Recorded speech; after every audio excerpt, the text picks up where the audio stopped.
नमस्कार दोस्तों, welcome back to our channel. दोस्तों बात करेंगे इस वीडियो में बिहार डीएलआरएस भर्ती 2023 के बारे में। जी हाँ दोस्तों, इसके बारे में कंप्लीट इन्फॉर्मेशन आपको देने वाले हैं।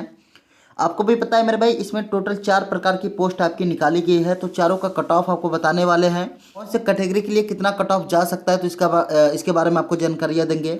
और साथ ही साथ आपको बताएंगे दोस्तों कि इसका जो रिजल्ट है मेरे भाई, ये कब तक जारी किया जा सकता है। ठीक है, आपका जो रिजल्ट है दोस्तों कब तक देखने को मिल सकता है, तो इसके बारे में बताएंगे। और साथ ही साथ बताएंगे दोस्तों कि आपका जो नॉर्मलाइजेशन है, जी हाँ दोस्तों, जो नॉर्मलाइजेशन है किस तरीके से हो सकता है, तो इसके बारे में भी आपको जानकारियाँ मिलेगी। डीवी के लिए कौन कौन से डॉक्यूमेंट्स आपको लेकर जाने हैं, तो वो चीज़ भी बताएंगे। तो कहने का मतलब ये है कि सारी चीज़ों को विस्तार से बताया जाएगा यहाँ पे।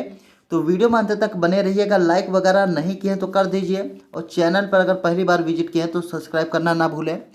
आइए एक एक करके समझते हैं चीज़ें किस तरीके से हैं। ठीक है, ये दोस्तों सबसे पहले आपको बताते हैं कि आपका जो नॉर्मलाइजेशन है किस तरीके से हो सकता है।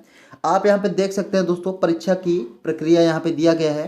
तो इसमें आप दूसरा पॉइंट देख सकते हैं, ऑनलाइन कंप्यूटर बेस्ड परीक्षा में अभ्यर्थियों की संख्या अधिक होने पर एक पाली से अधिक पालियों में परीक्षा आयोजित किया जाएगा। ठीक है, वैसी स्थिति में आपका जो नॉर्मलाइजेशन फार्मूला है दोस्तों के अनुसार पर मार्क्स निर्धारित होगा।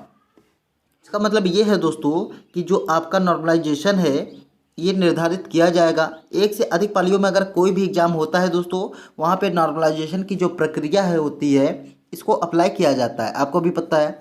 आप यहाँ पे देख सकते हैं, चौथा वाला पॉइंट आप यहाँ पे देख सकते हैं दोस्तों, परीक्षा में पूछे गए प्रश्न ऑब्जेक्टिव होंगे। आपको ऑब्जेक्टिव हुए थे, आपको भी पता है। ठीक है, तो प्रत्येक सही उत्तर के लिए 4 अंक तथा प्रत्येक गलत उत्तर के लिए -1 अंक होंगे।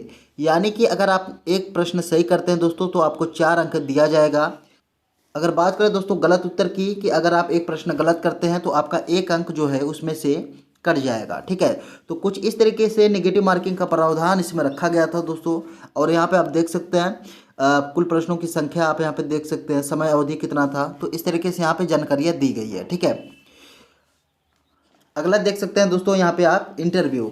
अब हम इंटरव्यू दिखा रहे हैं तो आप सोच रहे होंगे सर इंटरव्यू कहाँ से आ गया इसमें, इंटरव्यू तो इसमें रखा ही नहीं गया है।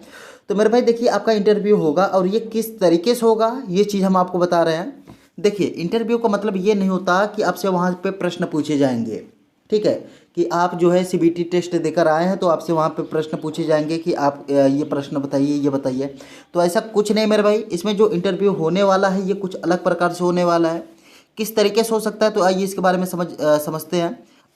आप यहाँ पे देख सकते हैं, मेधा सूची में सम्मिलित उम्मीदवारों को मेधा क्रमानुसार काउंसलिंग यानी कि इंटरव्यू के लिए बिहार संयुक्त प्रवेश प्रतियोगिता परीक्षा परिषद बिहार पटना द्वारा बुलाया जाएगा। ठीक है, आपको डीवी के लिए वहाँ पे जाना पड़ेगा पटना, और उसके मूल प्रमाण पत्रों की जांच की जाएगी। इस काउंसलिंग इंटरव्यू एवं प्रमाण पत्रों की जांच उपरांत निर्णय अनुसार उम्मीदवारों को नियुक्ति हेतु योग्य समझा जाएगा। उन्हें ही नियुक्ति हेतु चयन के लिए उपयुक्त माना जाएगा। कहने का मतलब ये है मेरे भाई, देखिए कैसे ये पूछेंगे हम आपको बता रहे हैं। जैसे आपको वहाँ पे बैठा दिया जाएगा, ठीक है, तो वहाँ पर आपसे पूछा जाएगा, एकदम कॉमन सवाल पूछेंगे। जैसे अगर आपसे पूछेंगे कि आप, जैसे अगर आपने 10th पास किया, ठीक है, 10th जो पास किया है आपने, ये कौन से सन में किया है, यानी कि कौन ईयर में किया है आपने। ठीक है, जॉब आप क्यों करना चाहते हैं, आईटीआई अगर आपने किया है तो किस बेस पर किया है, कौन से ट्रेड से किया है, क्यों किया है, समझ रहे हैं, इस तरीके से होता है। तो कहने का मतलब समझ रहे हैं दोस्तों, कुछ इस तरीके का कॉमन सवाल आपसे पूछा जाता है मेरे भाई। ठीक है, आपका डीओबी कितना है, अचानक से पूछ लेंगे कि आपका डीओबी कितना है, डेट ऑफ बर्थ कितना है, समझ रहे हैं। तो कुछ इस तरीके से इसमें पूछा जाता है। तो आप ऐसा मत समझिए कि इंटरव्यू का मतलब है यहाँ पे कि आपसे सवाल पूछे जाएंगे, तो ऐसा कुछ नहीं मेरे भाई। अगला देख सकते हैं आप यहाँ पे, काउंसलिंग यानी कि काउंसलिंग इंटरव्यू के संबंध में समय, तिथि एवं स्थान की जानकारी मेधा सूची में सम्मिलित उम्मीदवारों को परिषद के वेबसाइट माध्यम से समाचार पत्रों में प्रकाशित विज्ञापन के माध्यम से सूचित कर दिया जाएगा।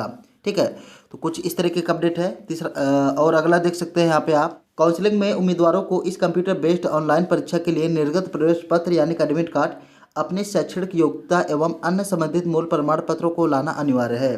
भाई देखिए, ऐसा है कि जब आप पटना डॉक्यूमेंट वेरिफिकेशन के लिए जाइएगा, डीवी के लिए जाइएगा, तो वहाँ पर आप जितने भी डॉक्यूमेंट्स लेकर जाइएगा, आपको एक चीज़ बताते हैं, सारे जो है ओरिजिनल होने चाहिए। ठीक है, कोई फोटो कॉपी वगैरह नहीं लेकर जाना है। वहाँ पर जब आपसे फ़ोटो कॉपी मांगेंगे तो वो चीज़ आप दे दीजिएगा, वो अलग बात है, ठीक है। जितने भी आप लेकर जाइएगा सब ओरिजिनल लेकर जाइएगा वहाँ पे, ठीक है। तो कुछ इस तरीके का अपडेट है दोस्तों। आइए अगला समझ लेते हैं। अगला देख सकते हैं आप यहाँ पे दोस्तों, लिस्ट ऑफ डॉक्यूमेंट्स, यानी कि प्रमाण पत्रों की जो सूची है, किस तरीके से क्या क्या क्या क्या डॉक्यूमेंट्स आपको लेकर जाना है, तो उसके बारे में यहाँ पे जानकारी आपको दी गई है। आप यहाँ पे पढ़ सकते हैं। मैट्रिक समकक्ष परीक्षा का प्रमाण पत्र, अंक पत्र जिसे आयु एवं पहचान प्रमाणित हो, ठीक है। और ये होना चाहिए आपका, कहाँ से प्राप्त करना है देखो, इसकी भी जानकारी आपको यहाँ पे दी गई है। संबंधित बोर्ड समकक्ष द्वारा निर्गत होना चाहिए ये चीज़। और दूसरा देख सकते हैं, डिप्लोमा परीक्षा उत्तीर्णता का प्रमाण पत्र एवं अंक पत्र। आपको भी पता है मेरे भाई कि जो आपने ITI कर रखा है तो वहाँ पर आपको दो सर्टिफिकेट मिलते हैं, एक होता है सनद, एक होता है आपका जो अंक दिया रहता है, ठीक है। तो आपको दोनों लेकर जाना है। वहाँ पे जो मांगेंगे, जिसका फ़ोटोकॉपी वगैरह मांगा जाएगा तो आप वहाँ पे दे दीजिएगा। और ये कहाँ से होना चाहिए, आप यहाँ पे देख सकते हैं, ये कहाँ से होना चाहिए, संबंधित बोर्ड समकक्ष द्वारा निर्गत होना चाहिए, ठीक है। और अगला देख सकते हैं, जाति प्रमाण पत्र। अब जाति प्रमाण पत्र जो आपका होगा ये कहाँ से होना चाहिए, यहाँ पे आप देख सकते हैं जानकारी आपको दी गई, डोमिसाइल सर्टिफिकेट के बारे में यहाँ पे दिया गया है, ठीक है। तो कुछ इस तरीके की जानकारी है। अगला देख सकते हैं दोस्तों, चरित्र प्रमाण पत्र आपको बनवाना है। अगर ये तो आपका कॉलेज से ही मिलता है मेरे भाई, ठीक है। चरित्र प्रमाण पत्र जो है ये आपका कॉलेज से ही मिलता है, तो आप वहाँ पे अगर नहीं बनाए तो बनवा सकते हैं, कोई दिक्कत नहीं है। आप देख सकते हैं, जिस संस्थान में अंतिम रूप से नामांकित हो उसके प्रचार में, ठीक है। तो कहने का मतलब ये है, जहाँ अपने जिस संस्थान से अंतिम जो अपना एग्ज़ाम है दोस्तों उसको पास किया है, तो वहाँ से आपको जो है चरित्र प्रमाण पत्र आपका बनवाना है। तो कुछ इस तरीके की इन्फॉर्मेशन है। यहाँ पे देख सकते हैं आय प्रमाण पत्र लगेगा, ठीक है, इनकम सर्टिफिकेट। और यहाँ पे देख सकते हैं ये कहाँ से होना चाहिए, अस्थायी निवास के अंचलाधिकारी द्वारा निर्गत होना चाहिए। तो कुछ इस तरीके का अपडेट है। और अगला देख सकते हैं आप यहाँ पे, अगला देख सकते हैं दोस्तों, आर्थिक रूप से कमजोर वर्ग के सदस्य द्वारा प्रस्तुत किया जाने वाला आय एवं परिसमित प्रमाण पत्र चाहिए इनको। अस्थायी निवास के DM, SDM, CO द्वारा चालू वित्तीय वर्ष निर्गत होना चाहिए, ठीक है। हाल का ही खींचा गया फोटोग्राफ चाहिए और यहाँ पर आपका स्वयं का सिग्नेचर होना चाहिए, ठीक है। और यहाँ पे देख सकते हैं बिहार के अस्थायी निवासी होने का प्रमाण पत्र, अगर आप बिहार से हैं मेरे भाई, ठीक है, अगर आप बिहार से हैं तो आपको डोमिसाइल सर्टिफिकेट चाहिए। अस्थायी निवास के अंचलाधिकारी द्वारा निर्गत होना चाहिए ये चीज़। और दिव्यांगता के लिए आप यहाँ पे देख सकते हैं प्रमाण पत्र का फ़ोटो वगैरह चाहिए इनको। तो यहाँ पे सारी जानकारी आपको दी गई है, तो आप यहाँ पे पढ़ सकते हैं और चीज़ें समझ सकते हैं, ठीक है। तो कुछ इस तरह की इन्फॉर्मेशन है मेरे भाई इसके DV के बारे में, कि कौन कौन से डॉक्यूमेंट्स आपको DV के लिए लेकर जाने हैं। तो उम्मीद करते हैं सारी चीज़ें यहाँ से क्लियर हो गई होंगी। अगर कुछ डाउट्स होता है मेरे भाई तो आप कमेंट्स करके हमसे पूछ लीजिएगा, ठीक है। कुछ भी डाउट्स हो मेरे भाई आप कमेंट्स कर लीजिएगा, सारी चीज़ों का रिप्लाई करते हैं, आपका भी रिप्लाई करेंगे।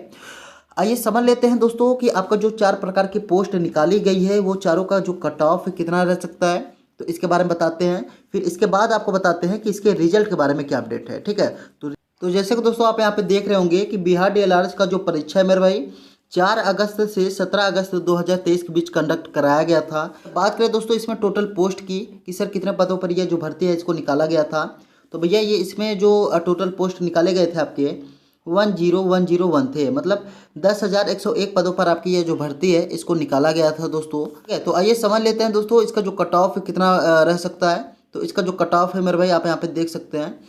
सबसे पहले आपको बताते हैं कि आपका जो क्लर्क का पोस्ट था दोस्तों इसका जो कट ऑफ है मेरे भाई कितना रह सकता है, ठीक है। तो इसमें जो क्लर्क का पोस्ट था इसका जो कट ऑफ कितना रह सकता है, तो इसके बारे में चर्चा कर लेते हैं। देख सकते हैं दोस्तों 150 प्रश्न आपसे पूछे गए थे, प्रत्येक प्रश्न आपका 4 मार्क्स का, यानी कि 600 नंबर का पूर्णांक आपका बन रहा है। अब 600 में से कितने मार्क्स आपके होने चाहिए दोस्तों कि आपका कट ऑफ में हो जाए, तो उसके बारे में आपको जानकारी यहाँ पे दी गई है, तो आप यहाँ पे पढ़ सकते हैं। तो आप यहाँ पे देख सकते हैं दोस्तों कि आपका जो कट ऑफ है कितना रह सकता है क्लर्क का, ठीक है। आप यहाँ पे देख रहे होंगे अगर UR कैटेगरी की बात करें मेरे भाई तो आपका जो कट ऑफ है 415 से 430 के बीच देखने को मिल सकता है। EWS की बात करें तो 412 से 427 तक आपका जो कट ऑफ है देखने को मिल सकता है, देख सकते हैं यहाँ पे। BC की बात करें तो 411 से 423, ठीक है। तो कुछ इस प्रकार से आपका जो कट ऑफ है देखने को मिल सकता है। BC की बात कर लेते हैं दोस्तों, बीसी का तो बता ही दिए, ठीक है। ईबीसी की बात कर लेते हैं। इसका जो कट ऑफ है मेरे भाई 410 से 421। एससी का देख सकते हैं 402 से 408। एसटी का देख सकते हैं दोस्तों 400 से 406 के बीच आपका जो कट ऑफ है देखने को मिल सकता है। अगला देख सकते हैं मेरे भाई, अगर बात करें हम आमीन के पोस्ट की तो भैया 100 प्रश्न इसमें पूछे गए थे। प्रत्येक प्रश्न आपका 4 मार्क्स का, 400 नंबर का पूर्णांक इसमें रखा गया है। तो 400 में से कितने मार्क्स आपके होने चाहिए कि आपका हो जाए कट ऑफ में, तो इसके बारे में जानकारी आपको यहाँ पे दी गई है। यूआर कैटेगरी से अगर आप बिलोंग करते हैं तो 242 से 266 के बीच में अगर आपका मार्क्स है तो आपका हो जाएगा। ये मार्क्स है दोस्तों, प्रश्नों की संख्या नहीं है, ठीक है। ईडब्ल्यूएस की बात करें मेरे भाई तो 230 से 247। बीसी की बात करें तो 220 से 245। और अगला देख सकते हैं आप यहाँ पे, अगर हम बात करें ईबीसी की तो ईबीसी का देख सकते हैं 218 से 243। एससी का देख सकते हैं 210 से 229। और एसटी का देख सकते हैं 200 से 220 तक आपका जो कट ऑफ है देखने को मिल सकता है। अगला देख सकते हैं दोस्तों कानून गो का 100 प्रश्न पूछे गए थे। प्रत्येक प्रश्न 4 मार्क्स का, 400 नंबर का पूर्णांक इसमें रखा गया है। अब 400 में से कितने होने चाहिए कि आपका हो जाए। यूआर कैटेगरी में आपका जो कट ऑफ है रह सकता है 270 से 290 तक देखने को मिल सकता है। ईडब्ल्यूएस की बात करें दोस्तों तो 260 से 270। बीसी की बात करें मेरे भाई तो 255 से 268 तक आपका जो कट ऑफ है देखने को मिल सकता है। ईबीसी की बात करें तो 252 से 265। और अगर बात करें एससी की तो 220 से 235, सॉरी 230 से 235, ठीक है। और एसटी का देख सकते हैं कट ऑफ यहाँ से 220 से 230 तक आपका जो कट ऑफ है एसटी का देखने को मिल सकता है। अगला देख सकते हैं दोस्तों एएसओ यानी कि असिस्टेंट सेटलमेंट ऑफिसर का जो कट ऑफ है आपको यहाँ पे दिया गया है। अब इसमें जो कट ऑफ है कितना रह सकता है दोस्तों, तो आप यहाँ पे देख सकते हैं। यूआर कैटेगरी की बात करें तो 268 से 290 तक आपका जो कट ऑफ है देखने को मिल सकता है। ईडब्ल्यूएस का कट ऑफ देख सकते हैं 262 से 282। बीसी का देख सकते हैं 250 से 270। और अगला देख सकते हैं ईबीसी की बात करें तो 244 से 256। एससी की बात करें तो 230 से 235। एसटी की बात करें तो 215 से 227 तक आपका जो कट ऑफ है दोस्तों देखने को मिल सकता है, ठीक है। तो कुछ इस तरीके का कट ऑफ आपको देखने को मिल सकता है दोस्तों। अब यहाँ पे देख सकते हैं आप, यहाँ पे दिया गया है डीएलआर रिजल्ट कैसे चेक करें। तो मेरे भाई बहुत से कैंडिडेट्स हमसे पूछ रहे थे कि सर रिजल्ट आएगा तो कैसे चेक कर सकते हैं, तो इसके बारे में आपको यहाँ पर जानकारियाँ दी गई है, तो आप यहाँ से जानकारी प्राप्त कर सकते हैं, ठीक है। अब ये पोस्ट कहाँ पे मिलेगा आपको बता देते हैं, फिर इसके बाद आपको बताते हैं कि इसका जो रिजल्ट है दोस्तों कब तक देखने को मिल सकता है। तो मेरे भाई ये पोस्ट आपको मिलेगा, आप अपने क्रोम ब्राउजर पर जाइए, ठीक है। और वहाँ पर आप सर्च कीजिएगा स्पाई सॉल्यूशन। ये हमारा खुद का वेबसाइट है दोस्तों, जितने भी लेटेस्ट अपडेट होते हैं आपको हम यहाँ पर प्रोवाइड करते रहते हैं, तो आप यहाँ से समझ सकते हैं सारी चीज़ें। तो स्पाई सॉल्यूशन जब आप सर्च करेंगे तो आपको पहले वेबसाइट पर जाना है, फिर जब आप उस पर विजिट करेंगे दोस्तों तो आपको वहाँ पर डीएलआरएस का जो पोस्ट है देखने को मिल जाएगा। तो कुछ इस तरीके की इन्फॉर्मेशन है दोस्तों, जितने भी कट ऑफ बताए मेरे भाई सारी चीज़ों को एनालिसिस किया गया इस पर, ठीक है। और ऐसा उम्मीद है हमें कि इतना कट ऑफ आपका रह सकता है। और अगर बात करें दोस्तों कि इसके रिजल्ट को लेकर कि सर इसका डीएलआरएस का जो रिजल्ट है कब तक देखने को मिल सकता है, तो मेरे भाई अगर बात करें हम इसके रिजल्ट को लेकर तो नवंबर के पहले सप्ताह, जी हाँ दोस्तों, नवंबर के फर्स्ट वीक में आपका जो रिजल्ट है जारी होने की पूरी संभावना जताई जा रही है। अब इस बात में कितने सच्चाई है मेरे भाई ये तो आगे पता चलेगा ही। उम्मीद करते हैं यहाँ से सारी चीज़ें क्लियर हो गई होंगी। वीडियो को लाइक वगैरह अगर नहीं किया तो कर दीजिए, और चैनल पर अगर पहली बार विजिट किए हैं तो सब्सक्राइब करना ना भूलें। इसके बारे में जैसे कोई अपडेट आता है तो आपको इन्फॉर्म करेंगे, तो ऐसे में चैनल को सब्सक्राइब जरूर कर लें।